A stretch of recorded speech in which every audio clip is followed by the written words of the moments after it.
Hey, what's up everybody? Video 44 coming at you with another video. Out of breath because I just got through climbing up the steps with my backpack on, about to do this nice walk back home. Went and saw mom today. I went to her grave for about, wasn't long, probably about 20 minutes at the most. And stopped at Target on the way home. Feel pretty good. Yesterday's decision to buy fish and chips is not working out physically. I enjoyed the meal, it tastes good, but they put a little too much of the Cajun spicy in there. And then you couple that with tartar sauce, for which I am highly lactose intolerant, and you had a pretty tough morning. It was pretty tough. But I still crawled myself out of bed, did everything that I normally do, got out the house. So, the intention was to just try to walk a little bit today, because I know it's going to start getting extremely hot starting basically today. It just increases from here. It's about, I'd say like 92 right now, which is what we're used to be honest with you. But then we're going to start climbing into the hundreds very soon. I think it's supposed to get as high as 106, 107 on Thursday and Friday, and then back to 101 on Saturday. So my thinking was to try to enjoy today and maybe tomorrow, even though it's going to be like 94 for 95 tomorrow. Maybe try to get out tomorrow too and do this here walk, and then pretty much not do any of that Thursday, Friday, and Saturday. Oh, Saturday I gotta move around, but Thursday and Friday, when it goes up with like 105, 106 for 2 days, I do expect to be indoors and less forced out. So that's really what it is, man. Just want to get this exercise in as much as possible, and starting to see the results, to be honest with you. If I wouldn't just keep eating bad, because that's the problem, is me eating the way that I've been eating. But Mexican food here, fried fish there, that's not good. But all this walking I've been doing, going to Santa Monica, and they have like a nice little hill there, then going to Hollywood, climbing that hill there, walking back instead of catching any buses at all.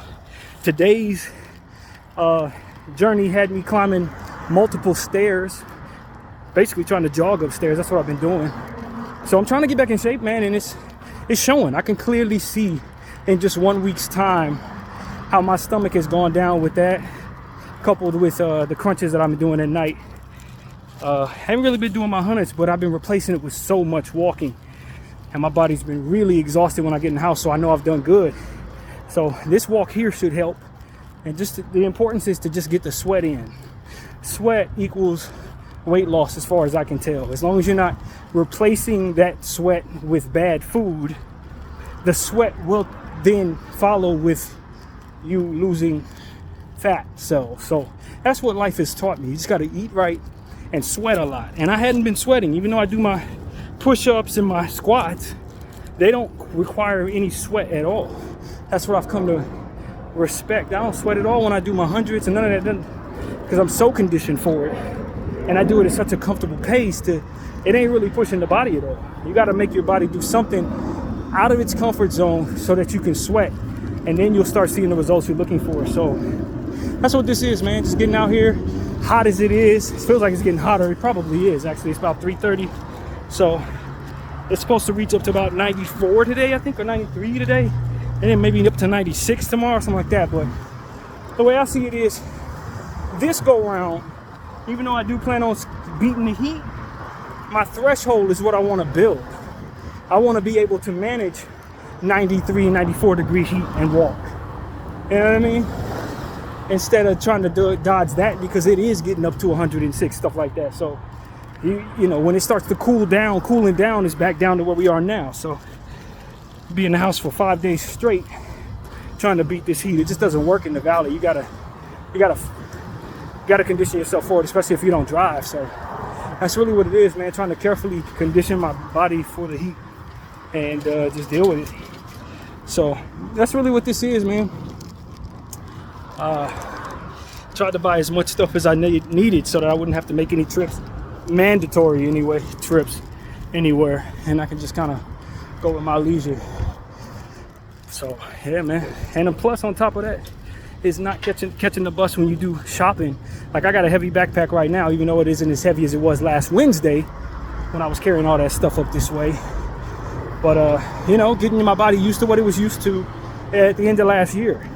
End of last year, I was carrying heavy 10-pound rice and all types of stuff like that this distance, and it wasn't as much of a struggle. So that's really what it is. It's all about conditioning.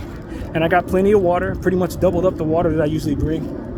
And so that'll be available to me right now upon needing it. So that's really what's up, man. Just for my 40th birthday, I haven't been eating as well as I should with the way that I've been eating, but I've been sweating away more than I had been. So that's really what 40 has meant for me. Sweating every day if possible. And being patient with my body as it recovers, because the recovery and all of that is it's just a trip, I'll tell you that much.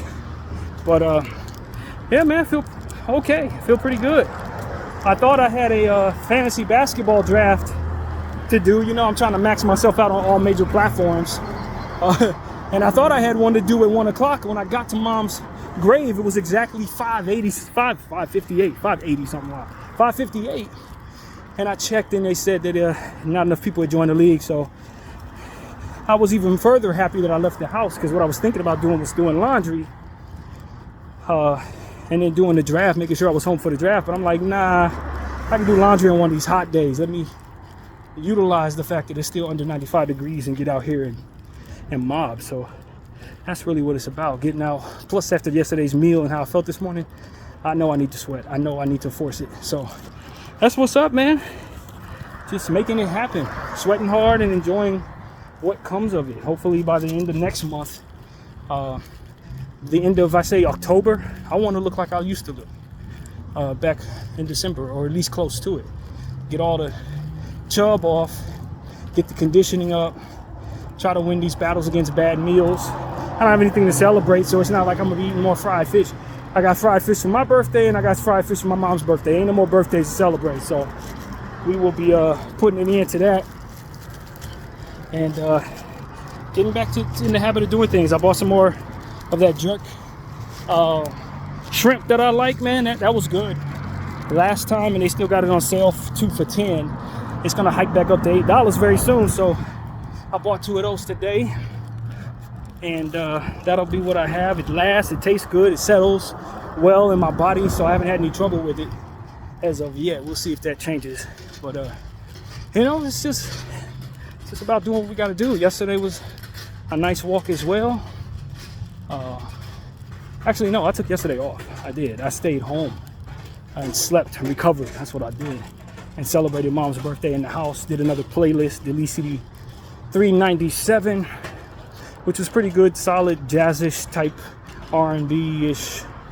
One of my typical Delicities. Didn't break the mold, but added to what is already a good collection of music. So that'll be up soon. I ain't did the art for that yet. I'll listen to it tonight and do the art at some point. What else, man? I slept a lot. I slept plenty yesterday. My body needed it. I knew it.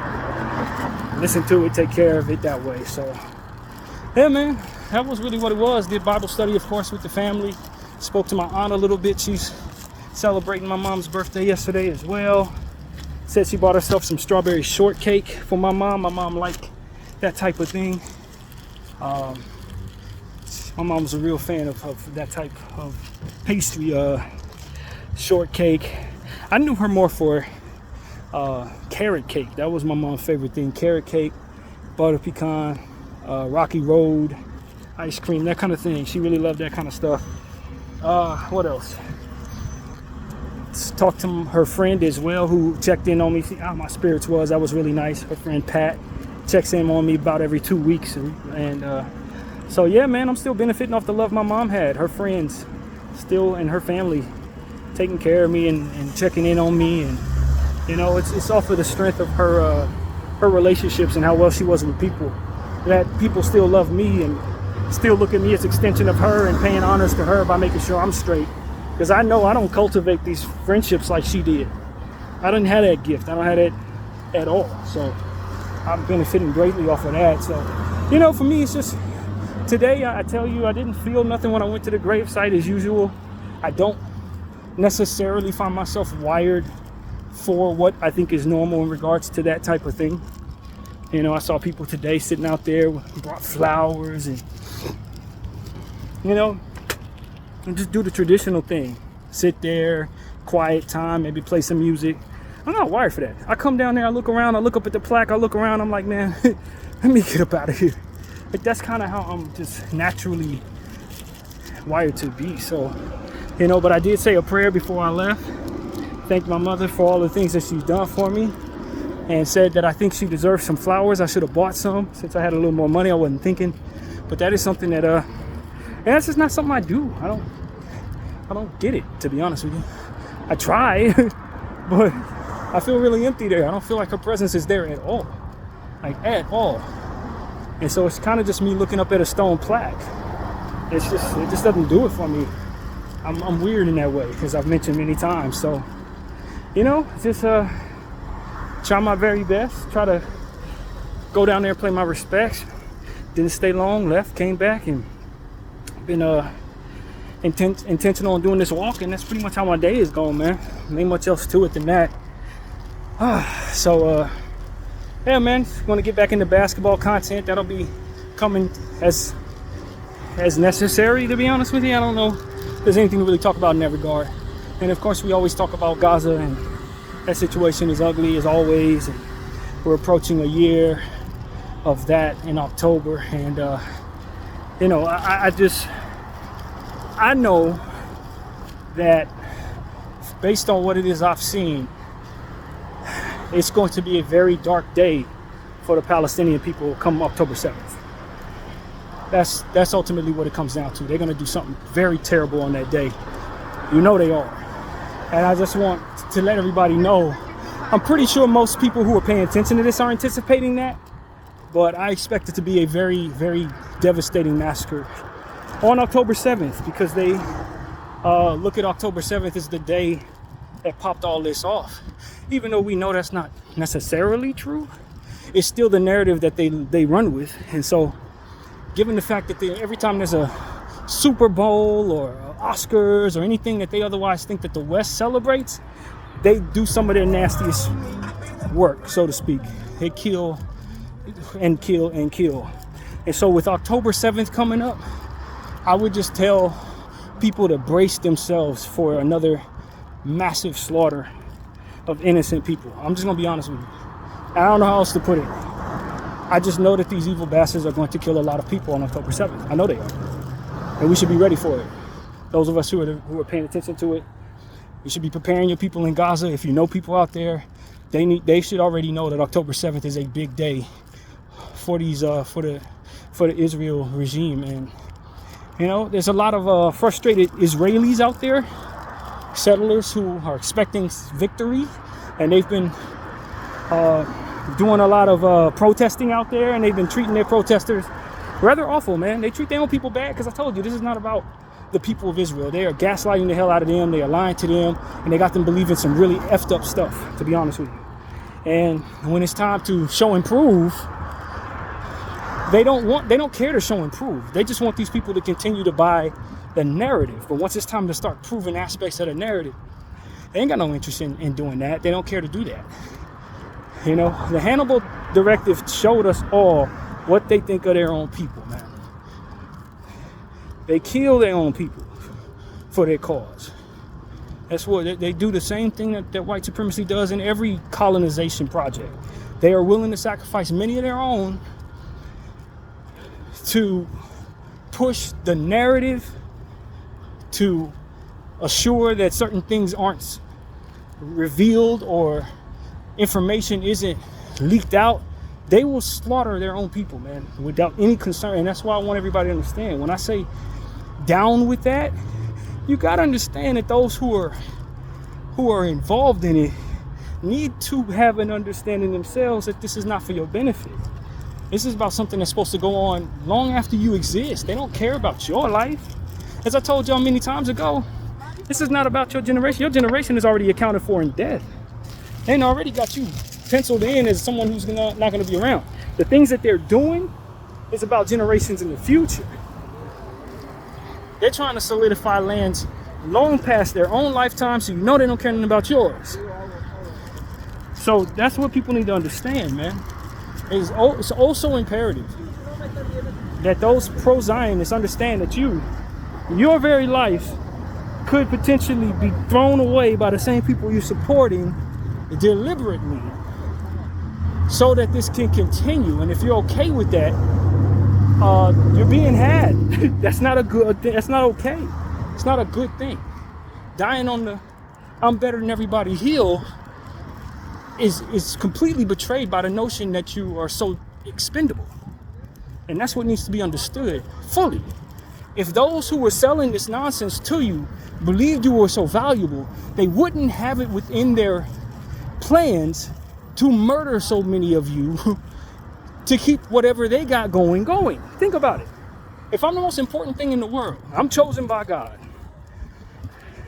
and we all agree that this needs to be done to the betterment of my survival, why are so many of my people willing to throw me away? Hannibal Directive, by very definition, betrays the notion that these people are worth so much, because they kill each other with reckless abandon.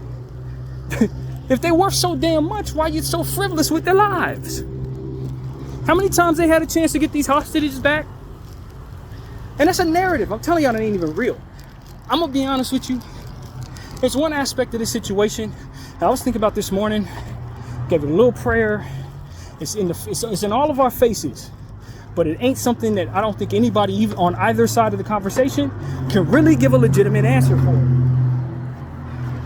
Both pro-Israeli Zionist genociders or pro-Palestinian resistance, neither side really has an answer for the question I'm about to pose. Why the hell does Hamas still have those hostages?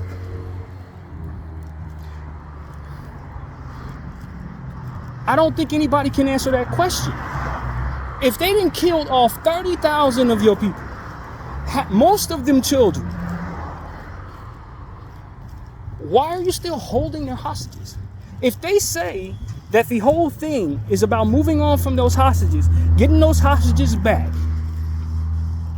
if the idea is to hold leverage over Israel's head, that leverage ain't did no good for the Palestinian people, because they still slaughtering the heck out of them. You see what I'm saying? It seems to me that plan to continue to hold their hostages while treating them ever so kindly isn't working. They're killing their own hostages.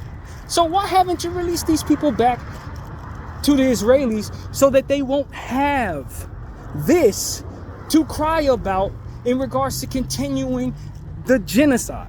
Nobody's been able to answer that for me, man. And that part has been heavy on my mind and heart this morning. When I woke up and said my prayers, that was the first thing I was thinking is, why the hell do Hamas or Palestinian resistance or great Palestinian warriors of whom I support, why are they still holding these people's hostages? Why? It's not leverage that you actually have. They're still slaughtering the shit out of you. Why do you have those hostages? And the only answer that came up is they don't. The answer is they don't. Israel's holding those people hostage. That's the answer that came to my heart as I was thinking about. Hamas don't have those people, bro. Hamas don't have those people. The understanding of what Hamas is a resistance. Who has that load of hostages? However many hostages are being held, they're not being held by the natural resistance, in my opinion. They're not being held by the natural resistance. What does that mean to me? It means to me that it could be many things going on. But as I said in the beginning of this process, I don't trust Hamas. That's the truth.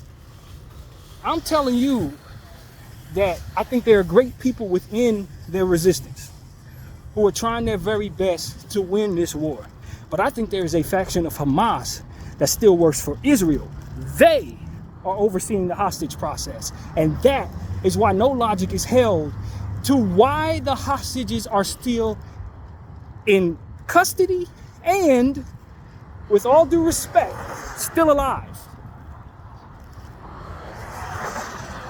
Some of them have died slowly, mostly killed by Israel in strikes, as the lady mentioned, who was a hostage very recently released. She said, and she wanted everybody to know that, yeah, she's pro-Israel. She's going to continue to be who she is. She don't give a damn about a Palestinian at all. But you ain't about to lie on her in regards to her being mistreated, or that Hamas who was holding her hurt her, because they did not. They did not hurt her. Who hurt her was the strikes led by her own people that was bombing the building she was in. That's when she got injured. And so for me, it's like, there's two things that don't make any sense to me in this situation. One, that they would hold those hostages, assuming that there's any leverage to be had when these people are killing off your children every day by the hundreds. That leverage ain't doing nothing for you at all. Two, that you would treat them so kindly while this is going on. I'm for treating people kindly. I'm for being smarter than that is for which is being painted against me. If you think I'm a thug, I need to be dignified. You understand what I'm saying? I understand that. But as a part of me that doesn't understand how I can watch my own children and my own people be slaughtered every single day and still go back into those rooms where them hostages is and treat them with dignity. I don't understand that.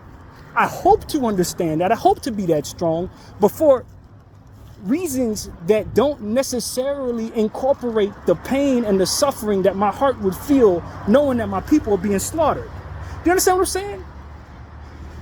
If I'm holding people hostage in hopes of saving my people, and it's not doing that, how am I still holding those hostages, and why are them hostages not being tortured to hell? That part nobody can answer to me. They slowly but surely enacting every bit of creativity in regards to suffering the ills that they have in their mind on the Palestinian people. Most of all, targeting the children. Every day, I see a new Palestinian child murdered by these Israeli regime. And you're telling me that Hamas, the resistance, is treating the Israeli prisoners like they're queens and kings and holding them for over a year while all of this is happening? These are heartbroken people that don't have nothing, and they're holding on to Israeli hostages for dear life, treating them like they're guests. Does that sound like something a person who would do something like that would actually do? Does that make any sense to any of you? I mean, honestly. Because it's making very little sense to me. I don't get it. I don't get it. You're killing your kids. How are these people not being tortured, fam?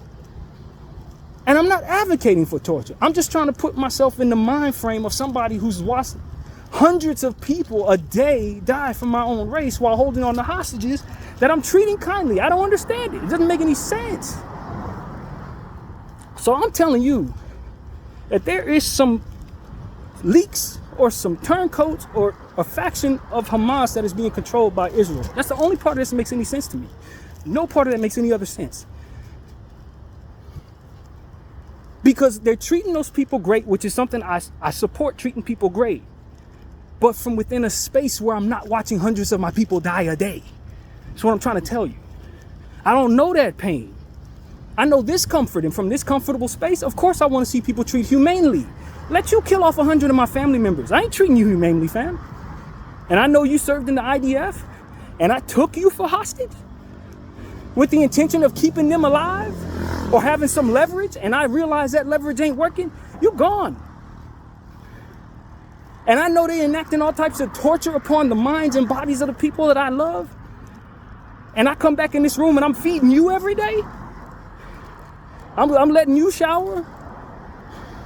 You look as plump and fat as any spring chicken in my custody while my people are dying? Hell no, that shit ain't happening. That don't make any sense, y'all. It doesn't make any sense. I'm trying to make sense of something that it ain't. Something is off. Something is off. That shit don't make no sense. And I'm telling you, I have understood the entire time that there are many people who are paying attention to this that don't trust PA. That is the Palestinian Authority. That is a faction of the Palestinian government that is understood to be highly corrupt and very much intertwined in Israeli business.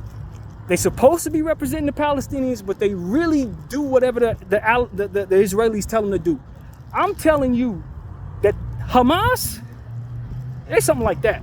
Something with the resistance needs to be investigated by people who are in the resistance, who intend to see this thing go their way. Because there's no way those hostages should be still in their custody without the leverage actually working. And there's no reason for them to be treating them as good as they are while they're watching their babies getting slaughtered tens of thousands by the month. Nah, fam, that don't make no sense. That makes no sense. None. And somebody has to say it, because I ain't heard a single person mention this. In 11 months, hundreds of thousands of people's dead. Half of them children. And you telling me they still holding these people hostages in good condition? Make that shit make some sense, man. Make that make some sense. And you cannot. There's something wrong there. Somebody on the Palestinian side, in my humble opinion, is working for the Israelis. They in their pocket. They rolling with them the long way, like an undercover cop or undercover CIA agent. And when you consider what infiltrations various countries have had and to what degrees and depths those infiltrations have gone. My mother told me a long time ago, and she used to walk around in San Francisco well before she became a police officer. And she used to see a man who was homeless for all her life. She had seen this dude. He had always been on the streets wearing the same stuff, this, that, and the third. She was familiar with him as she grew up, a homeless person. She said when she got into the academy and when she finally became a cop, she ended up seeing that man in the police station with a badge. He was a cop the entire time. We're talking about my mother from when she was a child till she was a grown-up. This dude was so far undercover and so indoctrinated, or whatever, not the word indoctrinated, but so wrapped into what he was doing as a fake homeless person that you saw him for years at a time. And he was always a police officer, fam. That's how deep undercover they're willing to go in certain cases. They infiltrate gangs, they infiltrate cartels, they infiltrate clergy circumstances, corporate circumstances. There's nowhere that espionage will not find themselves, depending on how gifted they are at what they do and who they work for and how long-term the plan is. So for me to assume that a couple of those people who've been suffering could potentially be espionage for different countries and or Israel and or America, having their own super Navy SEALs who happen to have Palestinian blood, of whom we've seen Israelis already. Ben Giver, for example, is Iraqi. So you know they got people of all different shapes, colors, and creeds working for the IDF. Do not think for 1 second that they didn't think when they were planning this genocide that they would need some people on the other side deep and undercover. Don't think for 1 second they didn't. People who would see it all the way through, Hannibal directive style. Do not think they don't have them people in there, because it's obvious to me that they're there. And that's how all of this is possible. It's exactly how all of this is possible. Just a theory. Obviously, I don't know. But I ain't really all that damn dumb either.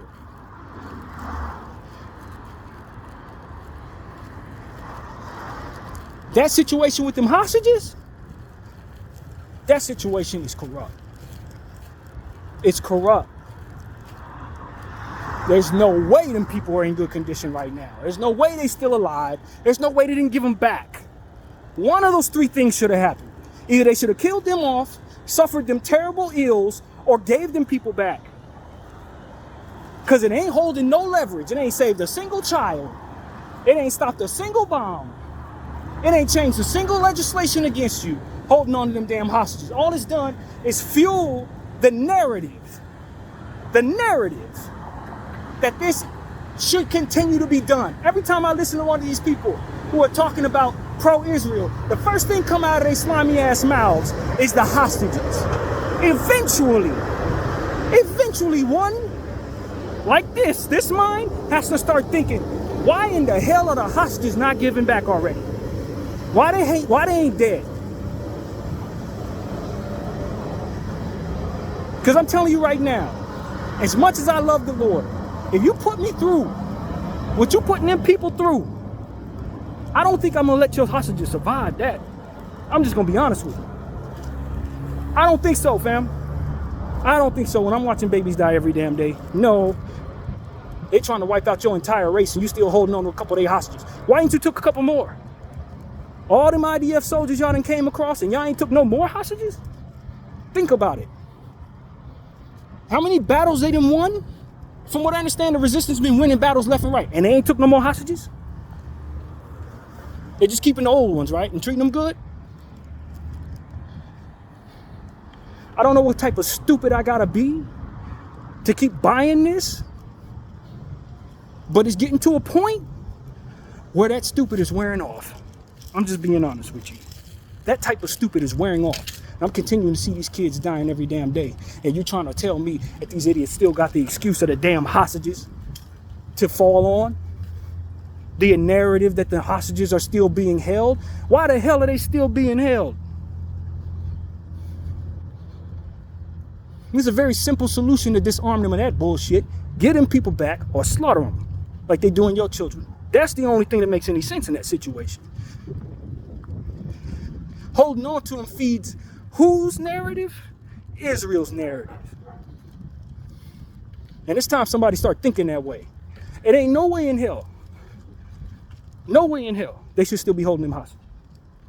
I'm just being honest. Every American political figure, when they get a chance to use their mouths as well, slimy mouths once again, first thing they come out of their mouth, they say, well, they're still holding active hostages. And then they throw out the lies about the rapes and all that shit that is really just that's not true, man. The rapes was being done by the Israelis and we got footage of that. We know that's what they were doing. And you listen to their people, they fine with it.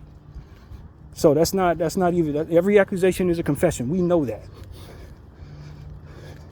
But to allow them to still be able to die on the hostage hill is crazy to me after 11 months of seeing people slaughtered. That's crazy to me. Just being honest, it's nuts. I respect the notion that they are preserving the lives of people that they've taken. Most of them IDF soldiers who likely would be out there killing their kids right now, which is something that needs to be taken into account when considering the hostages. Most of them, from what I understand, have served. So while I'm thinking about these innocent ass hostages, no, they're not. They're POWs. Trained for military combat against children, likely, because that's all they really are good at. But I'm ready to hear somebody have this conversation. I'm ready to put this seed out there. Something ain't right within the resistance. Something ain't right. Growing up in the city, LA, you know of all types of infiltration tactics that's been used against my people. Keeping these gang wars going by putting people in positions undercover to continue to ride and slide and keep the conflict going. Every time we have a peace treaty and then somebody drop or something like that. Nah, fam. And you know they be snatching snitches? You know they do this, since it's well understood that they be having people in their back pocket with leverage over their heads 20 and 30 years. You know how these people operate. It's just it's a reflection of it all. So why wouldn't I expect they're doing the same thing in this situation? Everything else is copy and paste of America. Like I always tell y'all, the devil ain't a creative. He keep doing the same shit over and over again because it works. Until it don't work anymore, then you got to figure something out. This is the same tactics, y'all. You just got to copy and paste.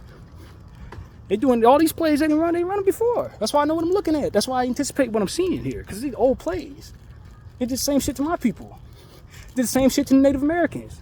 Did the same shit to the Mexicans when they took the land. This is how they operate. Same shit to the Aborigines in Australia. Same shit to the indigenous people of Canada. They do this. These are the same plays. So you have to have some understanding of what comes next. You have to understand what else they do because you've already seen the movie. It ain't new. And I tell y'all, man, I do have my concerns in this life. There are things that I'm not very strong when it comes to. I'm really not. I tell the truth. I'm not the most fearless person in the world.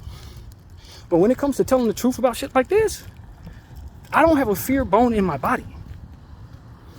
I don't know why the Lord wired me this way, but everything that everybody's afraid of, you got 7-foot people with millions of dollars who refuse to talk about this, who got all the artillery in their household to protect themselves. They're afraid to talk about this.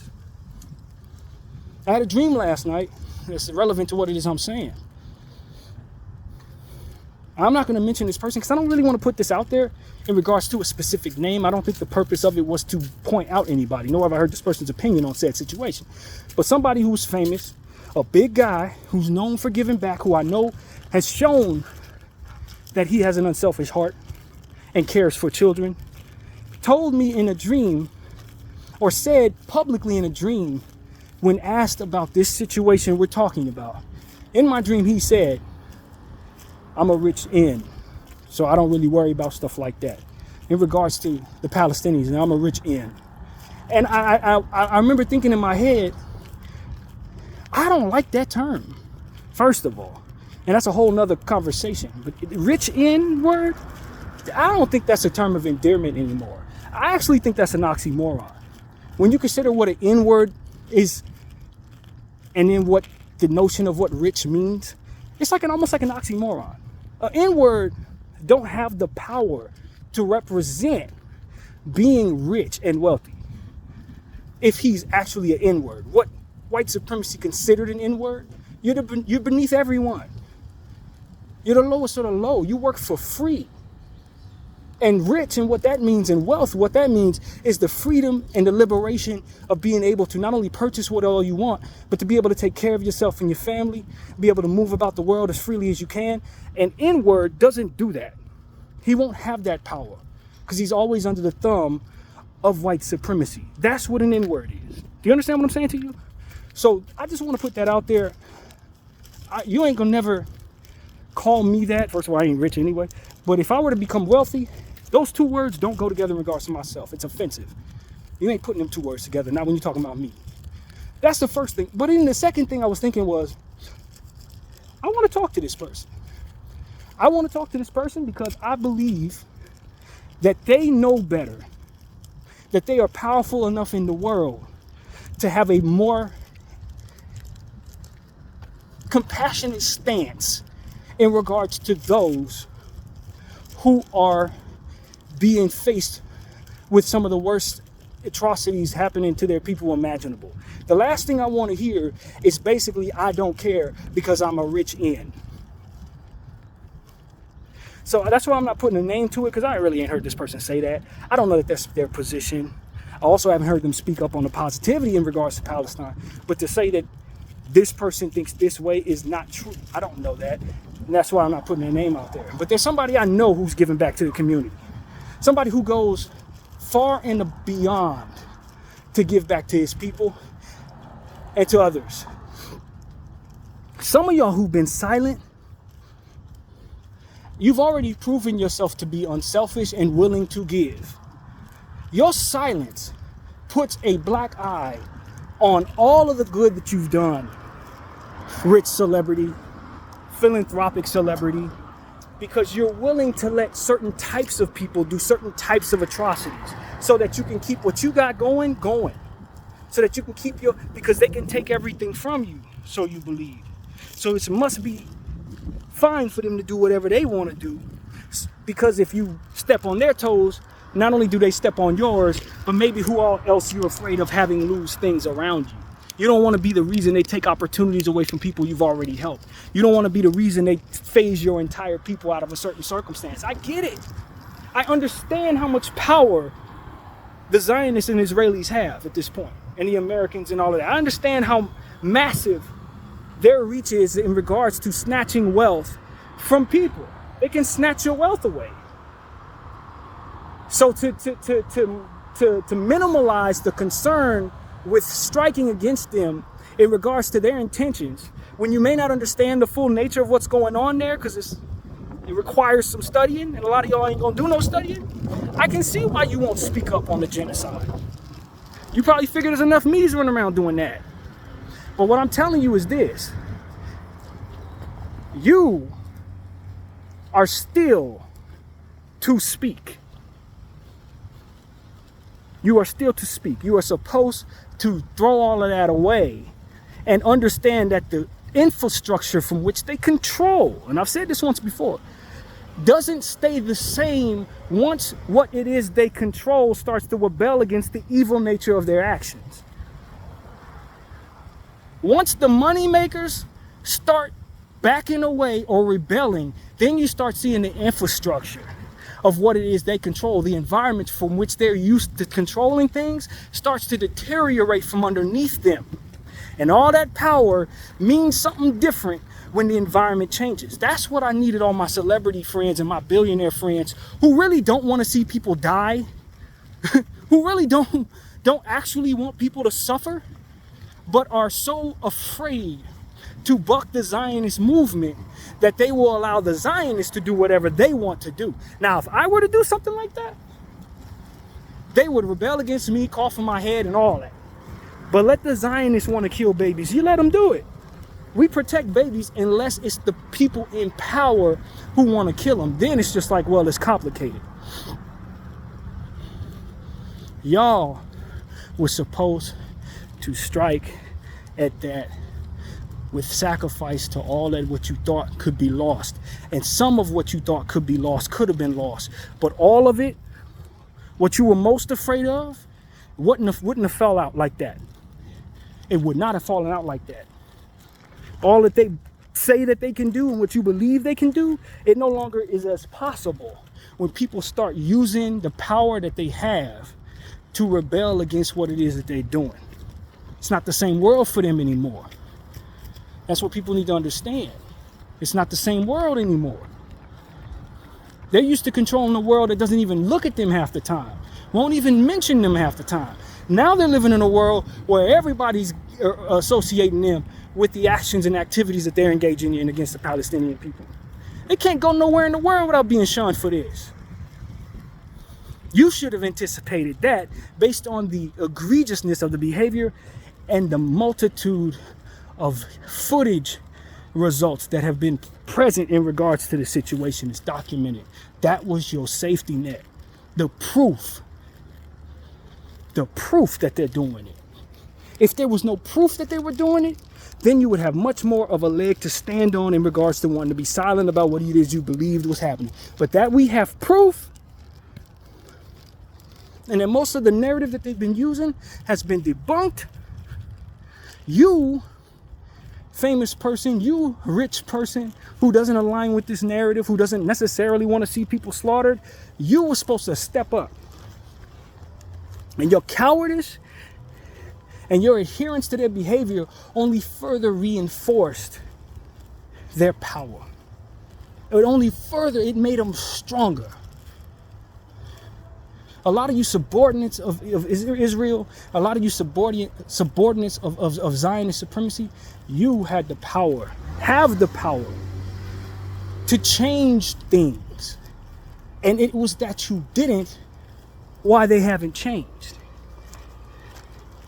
It's the God's honest truth. You enabled them by being silent, by being complicit, by talking the talking points that they wanted you to talk, when you knew damn well there were people like myself out there seeing the truth, knowing the truth, and speaking the truth. There was no rapes.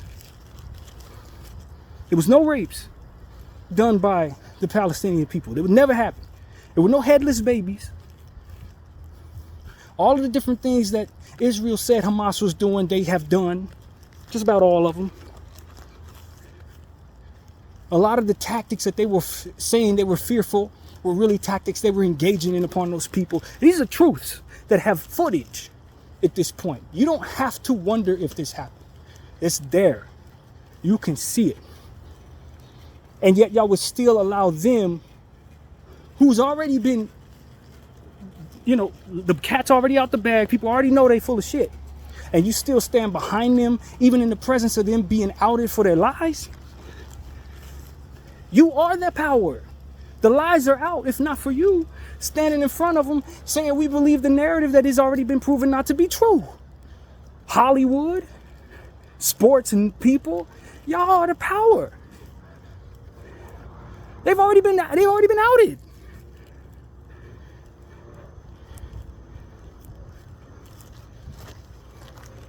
So that they have that much power over you, that you would allow them to do this, not only reinforces that power is real in your head and thus in your actions, but also reinforces that they have a right to continue to do this to other people. Maybe yours. Too much complicity, man. Too much complicity without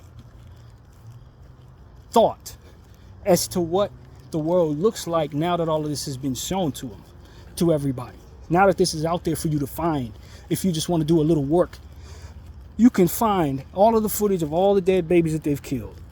They want to say it's CGI, you will know that it's not when you see it. Many of us can tell CGI, many of us can tell AI. The fingers be messed up. They ain't that good at AI, and not only that, but you gotta understand the people who are doing this, who would otherwise be putting the AI out there, they don't have a lot of money. So how do they have the best AI in the world if they ain't got no money? How are they controlling the media narratives if they ain't got no money? You see what I'm saying? They're doing this to poor people. All of us agree that Hamas is poor. They don't have the money like that. So how do they have the best AI? How do they have the influence over the media? Israel has the influence over the media. Israel's the ones doing the AI. They're the ones with the money. It just makes sense. All you gotta do is a little critical thinking. All you gotta do is pay attention to a little bit of the footage that's out there. You ain't gotta even watch all of it. Just watch a couple days worth of footage. It's been going on for 11 months. The footage is everywhere. So none of y'all can cry y'all don't know this is happening. And y'all still stand behind these politicians that are enabling this because you don't want to believe that your politicians are willing to let this happen. But guess what? They're bought and paid for by these people. The money trail's right there for you to see too. AIPAC gave to buy, what's her name, Harris, $5 million. That's not hidden money. That money's out there. AIPAC is telling you that they buying your government. They're not even hiding it. They're telling you on Twitter. Our candidates are winning, like they're bragging about it. So that you continue to reinforce their power with your compliance just speaks to either the depravity in your true heart for the lives and the survival of human beings that happen to be Palestinian, or they got your mind somehow. Something they did, they must have done something to your brain that would make you compliant with things that are obviously no good. When it's time to jump ship, when the PR team has failed and it's time to back away from people, you know what I'm talking about. When a guy has gone left, when P. Diddy's cat's out the bag, everybody know P. Diddy's a bad guy, now all the corporations are dropping him.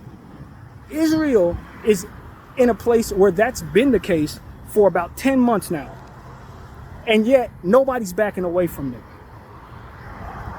That's really the reality of the circumstance. They've been in that bad PR space for months and months and months, and yet those that they have in their back pocket are still huddling close to them as if none of this is actually happening. And that, my friends, is a bit on the strange side, if you ask me. And I think that needs to be studied.